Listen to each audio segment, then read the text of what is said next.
I would like to take a moment and welcome you to the 2021-22 school year. Our theme this year is Back to Better. We had an outstanding school year last year, despite dealing with the difficulties COVID brought to us.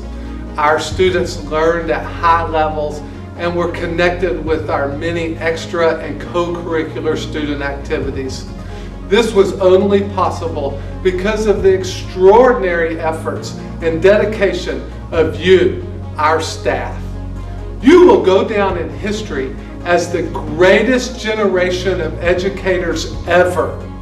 Your courage and commitment to ensure our students were learning and connected was heroic. You were truly a coffee bean and did not allow the environment you were placed in to harden or weaken you. You chose to transform your environments for the better, like a coffee bean in a pot of boiling water. We are very excited to get the new school year started, and I know you have worked extremely hard preparing for our students. We want to take all that we learned last year and make this school year even better.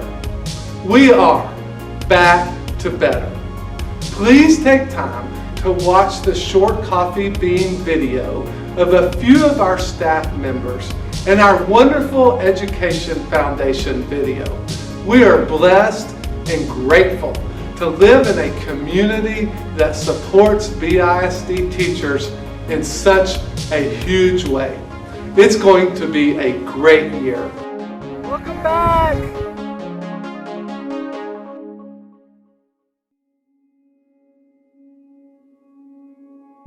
So entering the 2021 school year was a little intimidating, I think, for quite a few of us. This was the first year, it's a historic year, because we were all on the same playing field. We were all brand new at everything we were doing. I had a lot of questions. I was more concerned with how's it gonna go? How's it gonna look? Are the kids gonna be able to adapt to having to wear a mask all the time, washing our hands, all those different things? Everything was up in the air and I wasn't sure what exactly was going to happen. Everything with the virtual schooling and stuff, and everything was shut down. So, it was exciting to know that school was gonna be starting up again and we could finish off senior year. But at the same time, I didn't know if some of the events were going to happen.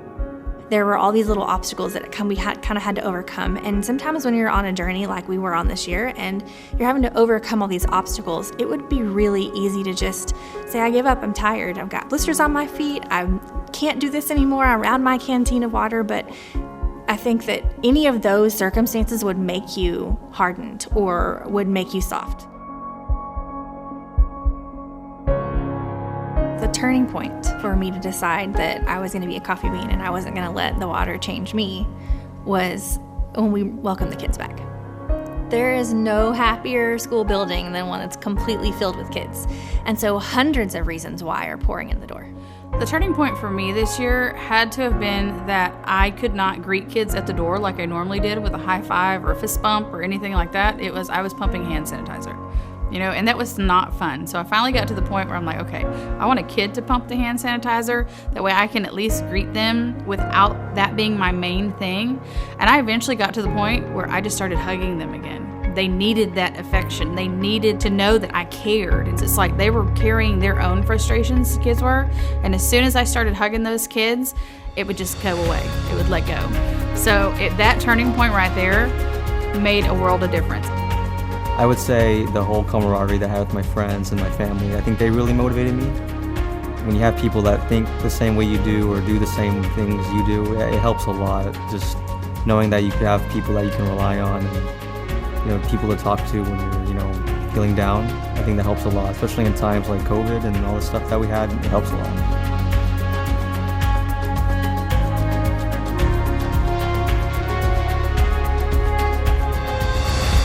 I love that our theme this year is to be a coffee bean. I've never thought about a coffee bean and how you put it in water and it changes.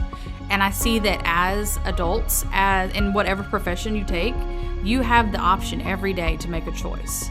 Every day I come to work, every day I wake my kids up, every day I do anything, my goal is to make sure that I have changed somebody for the better. It's been hard. There's been easy years, there's been hard years. This is the hardest year yet.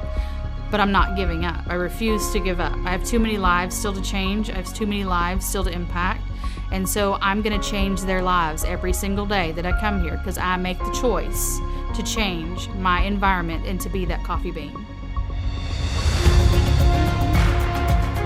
So if you're feeling down, I think it's important to look back upon others. Just, if you have your family or friends, like we talked about, I think it's, talk to them a little bit more.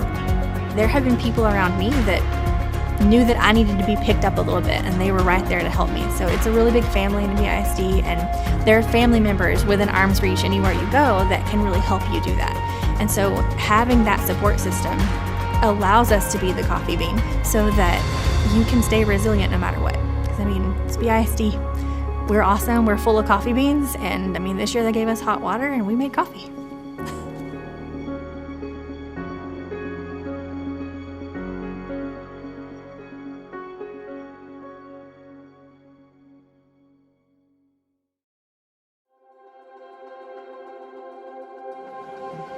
So with last year ending so abruptly, to be honest, there's a lot of apprehension starting this new school year. It was trying to pick up where we left off, but in a completely different world. I was very nervous and kind of overwhelmed, and found myself trying to figure out how I was going to do this thing. There was a lot of unknowns. Many teachers are planners, so I think it's safe to say we were very nervous. I'm really grateful that we live in a day and age that if we had to hit a pandemic that required everybody to isolate, that we had things like Google Meets and Zoom, and we had this virtual platform to be able to connect. But there is just no substitution for human interaction. There's no substitution for face-to-face. When you're in the throes of things, you're like, oh my gosh, this is so hard. But then when you can't have it, you're like, I really miss this. But once they actually showed up and there were people in the room with me, I guess it all kind of came back together. Having our students back in class felt like coming home.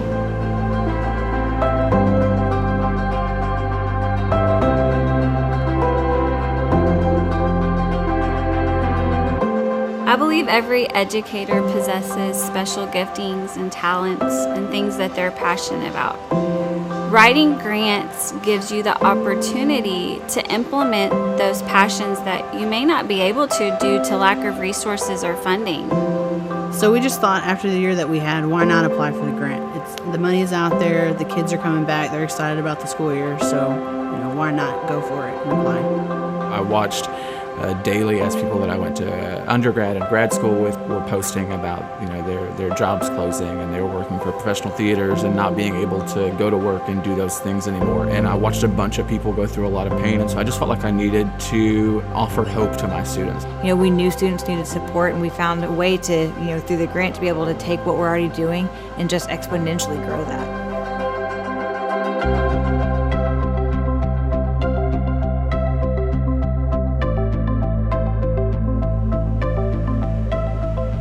So we were outside that morning with my third period class, and at the end of the class, they sent a para to take over to send me to the office. And at first I thought that I was about to lose my job, and so I bid farewell to my class, wished them the best of luck on their future, and then was reminded that I actually just had a meeting. And so I was kind of relieved. So I get to the meeting, and Miss Grill comes over the radio and says, Dr. Johnson, there's this situation out front. Can you come and help us? And he looks at me and says, Mr. Britton, can you help me? As earnestly as possible. And I just assumed there was some disaster out front, and I needed to know details of what that disaster was to make my decision. And so I went with him, and then the way the cars were going was kind of slow, and so I thought for a second that we were just watching somebody's funeral, and I asked another assistant principal, is this somebody's procession? Should we be here in this moment? And then Mr. Massey and Ms. Rosenbaum get out of the car, and they go into the presentation. And so it really was this roller coaster, you're about to lose your job. No, actually, it's just a meeting. Oh, you have to defuse a bomb right now. And then oh, no, they're actually going to give you money today.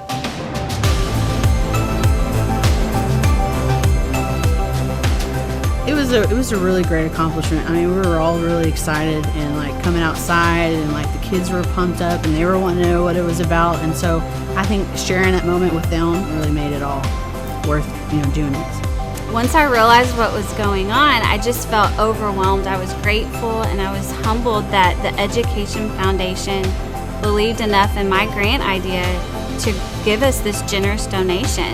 To have my grant selected in a year like this was just incredibly encouraging. It was just very hopeful, and so it just helped instill hope in us so we can continue to instill that hope in students.